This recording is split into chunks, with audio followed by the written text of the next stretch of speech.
Malik, Senior Professor, Department of Cardiac Anesthesia, All India Institute of Medical Sciences, New Delhi.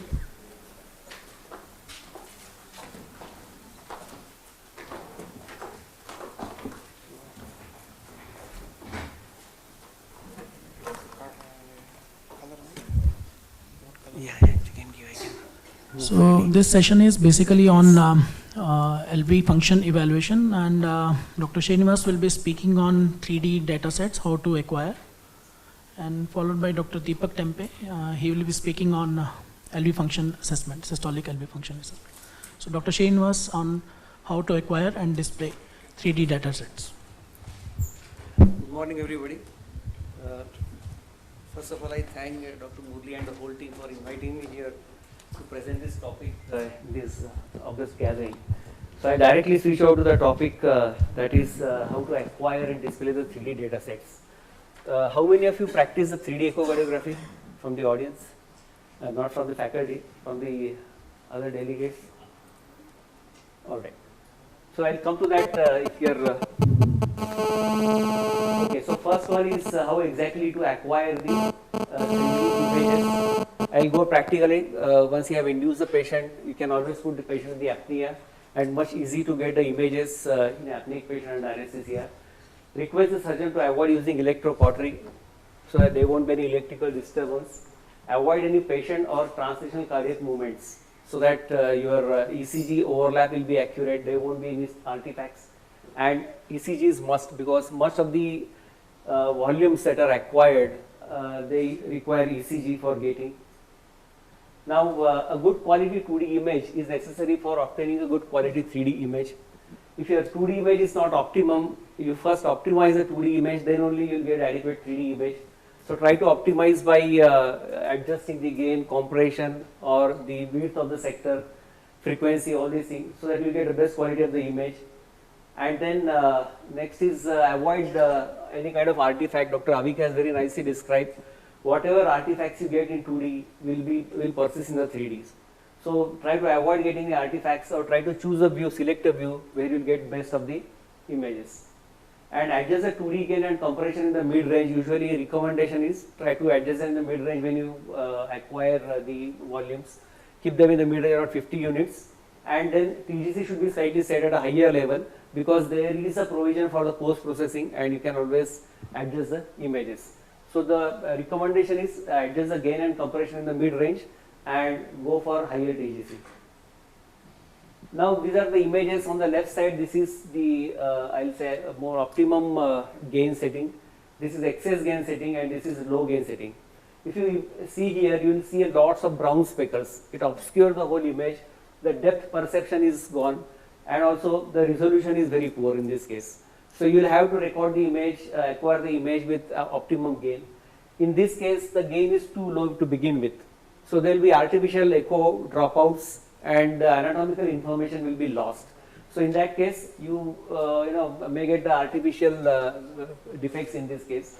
So avoid using either a over gain or under gaining. So this is the best gain setting. Now, similar to the 2D echocardiography, the 3D also is limited with the propagation velocity, and there is always a trade-off between the temporal resolution and the spatial resolution, which is affected by what is called as the volume of imaging. In 2D we call it as the sector width, in 3D we call it as volume of imaging, and also the scan line density or voxel density in 3D. So if you keep one of these three factors, one of the factors constant, for example, if you keep this constant, the other two factors will be inversely related to each other. So there is always a trade-off, and you have to select the best what you want. Now since 3D volume requires scanning in multiple planes, the frame rate is always lower than 2D. In 2D imaging, during 2D imaging you may get a frame rate of 50, 60 in most of the cases. With 3D the frame rate will be much lower, maybe in the range of 15 to 20. Sometimes you may not get even that much also. So you have to have adequate frame rate, because if the frame rate is very low, your temporal resolution is very low, you may not be able to play the video in a smooth manner. Now sometimes if there is a cardiomegaly, the LV is very large. In order to encompass the large cardiac structures, you may require to increase the size of the volume. So that will again reduce your frame rate. So you have to go for what is called as a multi-bit acquisition. Now before we go for 3D, we have option in 2D echocardiography. One setting is there where you can select the speed versus the resolution. So here if you go for speed mode, you will get better tempo resolution. It will reduce your scan lines density. If you go for resolution mode, you will get higher scan line density but lesser temporal resolution. So you have to select whether you have to go for resolution mode or the speed mode. If you want to interrogate higher moving structures, go for the speed mode. Otherwise, you select the resolution mode. Now, again, there is a provision for single bit. The previous versions of the 3D echo, we did not have this choice. But with the latest all platforms, we have single bit versus multi-bit acquisition. Now, with the single bit acquisition, if your electrical rhythm is stable, then you need not steal the subvolumes, and that's why with the single without any ECG gating, you can get a single bit acquisition. Here there is no stitch artifact, but the resolution will be relatively less. If you go for multi-bit acquisition, you require ECG gating for that. There is a better resolution, but again the stitch artifact is a possibility. Now here is one cartoon. You see here you get one frame rate of about 5 with a single bit acquisition. You get a pyramidal, single pyramidal volume with a relatively lower frame rate. But if you have higher number of ECG gated volumes, sub-volumes, then you can get a relatively better frame rate. The only thing is that the ECG must overlap very accurately. It should synchronize, otherwise you will get a lot of stitch artifact and the information may not be very accurately interpreted. Now, what are the modes of acquisition? We have the live 3D, 3D zoom mode. We have the full volume ECG gated and the full volume 3D color. These are the basic modes. And then we have option of using either single bit or multi-bit acquisition. And we also have adjustable lateral and elevational bits. So you can adjust the volume of the acquisition also. So all these things can be done with the latest technology. The volume size and the number of ECG gated beats can be adjusted independently in all modes. It is possible now. And there is something called as high volume rate. I'll tell that about that also. Now this is the first old this thing. You get a narrow 3D volume. You get what is called as a 30/60. So here the sector is very narrow. You may not be able to see one structure completely. For example, the mitral valve, if it is or if the LV is large, you may not be able to see completely in one. So, but however, this will offer you a better spatial and temporal resolution, and that is why this is a basic mode where you can which can be adjusted properly for the acquisition of other modes. So, but with the latest technology, you can adjust the width of the sector. So you have to examine the structure in a piecemeal. For example, mitral valve you may not be able to see the entire mitral valve. So you have to see the anterolateral commissure and postoperative commissure separately in different views. So you may not be able to get the entire mitral valve in one with the narrow angle live 3D. In the zoom mode, from a full volume you can get a focused view on a particular structure. For example, mitral valve view, where you can get a wide area of the mitral valve with a focused view, which will give a slightly better resolution. However, the main disadvantage of this method is you lose the spatial orientation. If you are seeing mitral valve, you may not be able to see the LV or RV or the left atrium or left ventricle. So that's a disadvantage of this particular method, but it will give you focused information about the particular region of interest. And then this is a full volume ECG gated full volume, where you can acquire the volumes. This is a 4-chamber view and you can process it further. Now there is something called as HVR mode or high volume rate mode.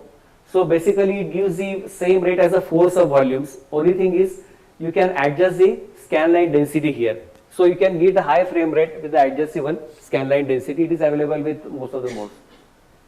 It is there in the latest platforms. Color, again you require the ECG gating.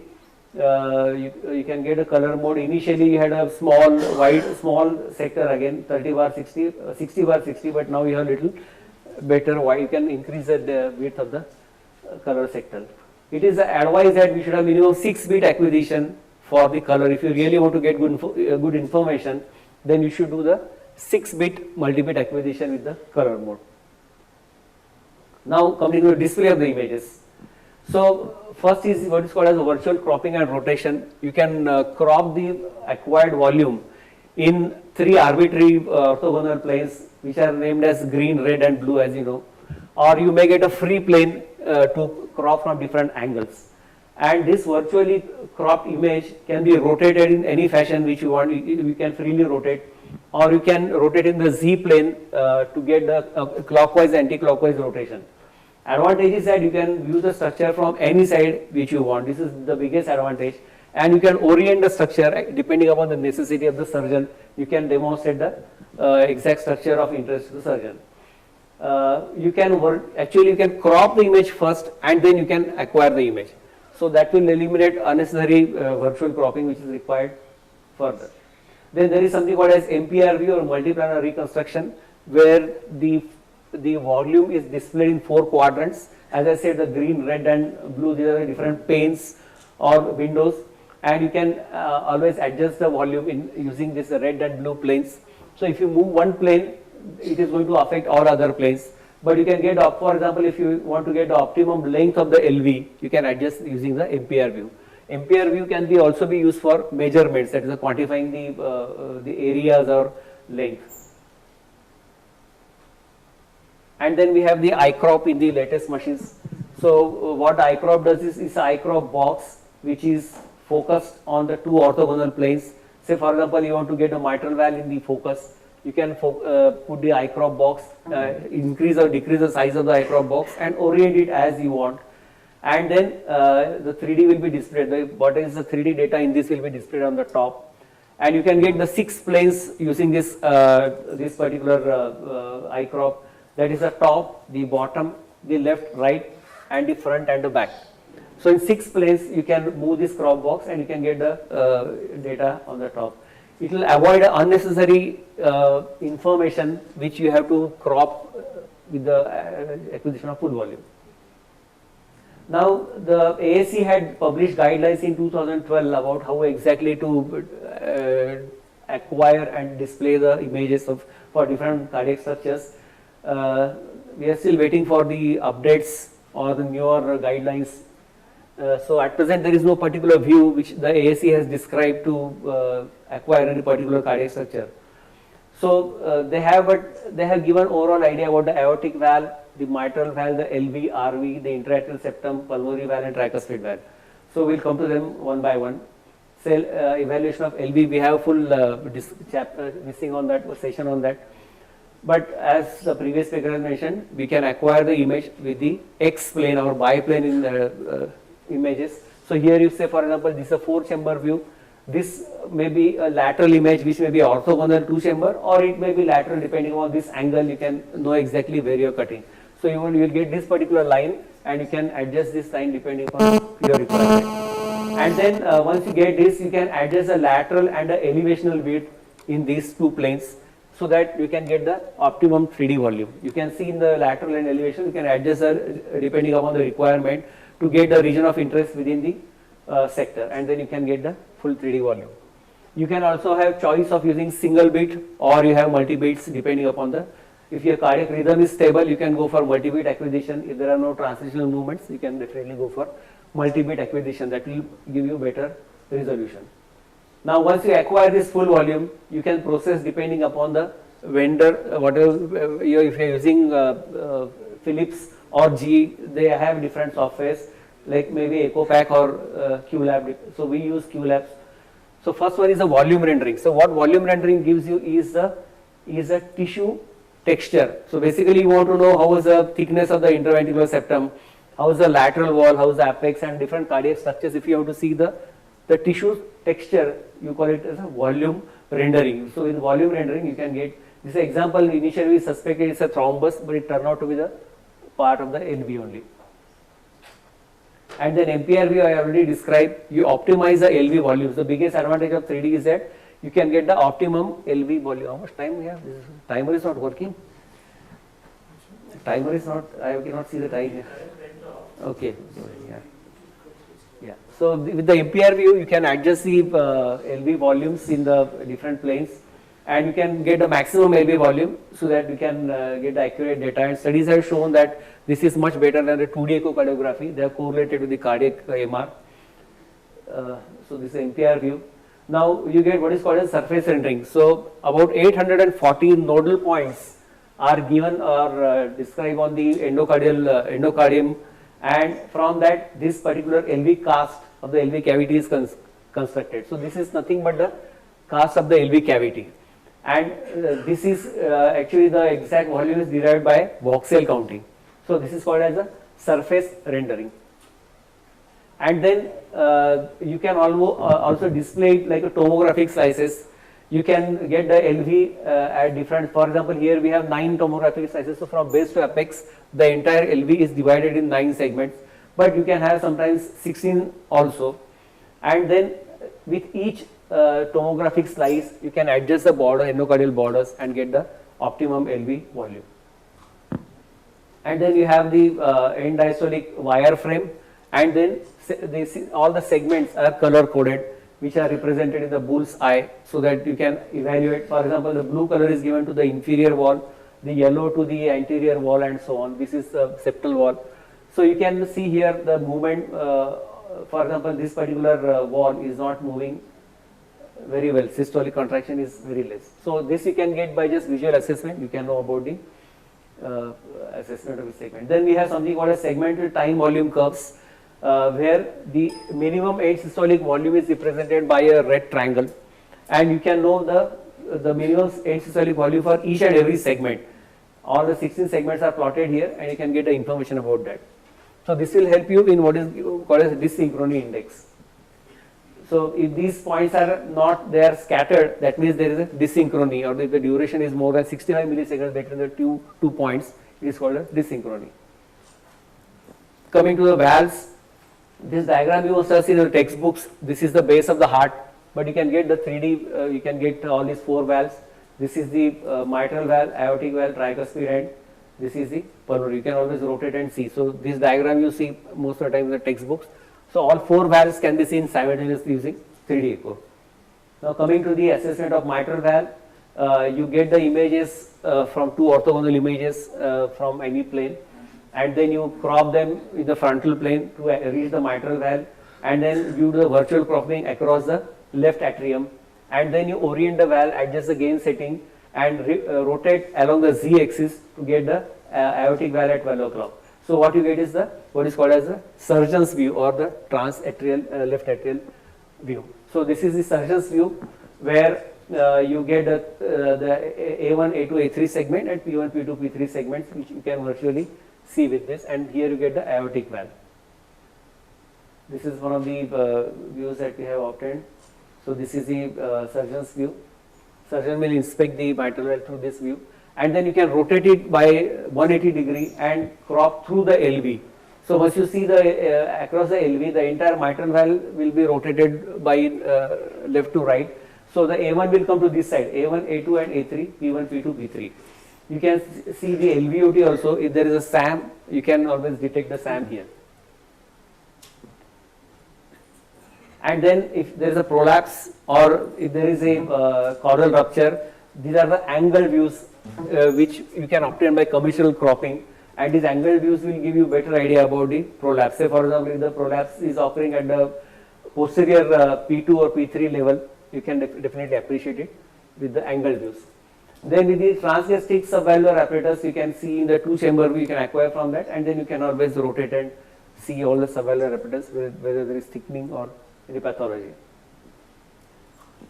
So this is the example of the prolapse of P1 and P2. You can definitely, the surgeon's view, you can definitely appreciate the bulging of the P2 and P3.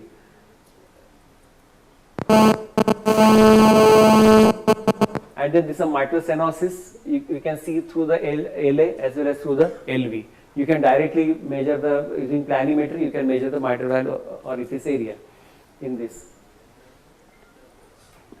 Now there is a software for the quantification of the mitral valve annulus, which is called MVN in the latest platform, or MVQ in the older versions. So here what you do is you get the end systolic frame, and then you adjust, tag the annular points, and after tagging annular points, you get the adjust annular points, and then you select the commissural points also, adjust the commissures, and then you trace the leaflets. This was the old system. Now with the latest, with the just tagging, you can get the entire mitral valve, and all this data about the mitral valve annular information will be provided in this particular you see. So you get all something like about the mitral valve geometry, annular geometry. You will get the idea about the leaflets, cooptation, and you also can get the idea about the mitral and aortic annuli, their relations. So all the information or detailed mitral valve annular information can be obtained from this. Coming to aortic valve, the protocol says that you acquire the image from a short axis view and get an orthogonal image or get a lateral image from 120 degree. You can adjust depending upon the region of interest of aortic valve. And then you go to live 3D mode, acquire the image, and once you adjust the gain setting and slightly crop inside, you can get this particular view.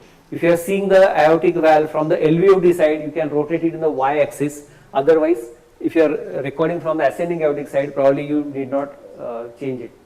And then you can have orientation. This is your short axis view where you get RCC at the lower, with the transesophageal echo I am saying. You get RCC at the lower side of the image, and you can rotate it by exactly like this, so that the RCC will be at the top. This is more or less orientation of the valve. So this is the aortic valve, and these are the prosthetic valves, the Chitra valve and the star Edward in the aortic position. Now coming to tricuspid valve is not a very friendly valve to be imaged with the transesophageal echo, because the valve is slightly angled with respect to the probe. But you can acquire the image in a 4-chamber view. You can crop inside to see the tricuspid valve, and then you can rotate and orient the valve from the right atrial virtual cropping. In such a way you orient that the septal leaflet will be at around 6 o'clock. Usually this is a surgeon's view. The septal leaflet will be at 6 o'clock. The ATL will be slightly on the left hand side of the image, and the PTL will be on the right side. So you will get the septal to anterior ATL commissure, which is the highest point of the tricuspid valve, and this is the lowest point on the STL and PTL. Commissure is the lowest point. So you can also measure the septal to lateral distance in this particular view. And then this is our one patient which we did some 3-4 days ago. Patient came with the rupture of the ATL chordae. So this is the view through the right atrium, where you can see the ruptured chordae of the tricuspid valve, and you can also visualize through the right ventricle. You can rotate the image and you can visualize through the right ventricle. But unlike the mitral valve, the tricuspid imaging is not that clear with the transesophageal echo, because the valve is not placed parallel to, perpendicular to the beam, ultrasound beam. Coming to the ASD, the typical maneuver described is called as a rattle 90. RA is a rotation anti-clockwise, TL is a tilt left, and 90 is both the movements in 90 degrees. So a rattle 90. So you go to your commissural view, typical commissural view. Typical bicaval view, and you acquire the left atrial interatrial septum, rotate by 90 degree. So by rotate anti-clockwise by 90 degrees, so the SVC will come up and IVC will be down, and then you rotate it by to the left, so that you can visualize the structure from the left atrial side. So you see the structure from the left atrial side. So here with the pulmonary vein, and here is the interatrial septum. If you crop inside, initially you will get the SVC here, right pulmonary vein, left pulmonary vein will be here somewhere, and then if you crop inside, you can get the aorta, LA, and all these structures. So this is from the left atrial perspective. You can also get the image from the right atrial perspective. So you rotate the image from the right atrial side, crop it, and you can visualize. You can see the SVC on the top. But again, in most of the views, it is very difficult to image both SVC and IVC together. You may have to go for a focused view of the SVC and the IVC, and in different views, probably you may have to see IVC and coronary sinus in different views. So this is the SVC view. You can see that. And one more maneuver has been described called tuple maneuver by this thing. So turn up and tilt up and turn left. So what you do is you acquire the image. Sir, time is up. Sorry? So time constraints. Last 3-4 slides. Okay. Okay. Because I was not aware of the timing. This is not showing any timing. So I asked her to. And the last 3-4 slides. So this is aorta and SVC in the high 4-chamber view. You can see the interatrial septum, And once you tilt up, you get the SVC and aorta you see from the right atrial perspective, and then you rotate it to the left so that you can see it from the left atrial perspective. So you can go both by Tuple maneuver or by Rattle 90 maneuver. Now last one, that is a VSR we had done a few days ago. This patient came with the MI and he had VSR about 25 days ago. And we suspected probably the VSR ventricular septal rupture is in the apical region. So surgeon had a plan to open up this thing, and one option was to go for the apical exclusion. So when we did the 3D, so we have acquired a 3D and we have option of cropping from the anterolateral wall as well as from the RV side. So when we cropped it, we found that this is a VSR. Actually the inferoseptum did not show any VSR, it was more anteriorly, and we could see the VSR with a, which is actually there were two perforations, and this is the anteroseptal orientation of the VSR. And then we also saw it from the right ventricular side, we cropped from the right ventricular side, and we found that this is a VSR which was not very far away from the moderator band. So anatomically orientation will show that this is the pulmonary valve, this is the aortic valve, and this is a moderator band, and here was a VSR. So since it was bit higher up, we could not do the apical exclusion. Surgeon closed it by putting two patches from right and left side. So in summary, the ASE has not yet recommended any standard view for the 3D acquisition and display. So you have to obtain a 3D volume from the standard 2D views to which we are familiar. And then 3D volume can be virtually cropped, rotated, and ROI region of interest can be seen from different angles. And the 3D volume display and quantification is a vendor specific. Thank you.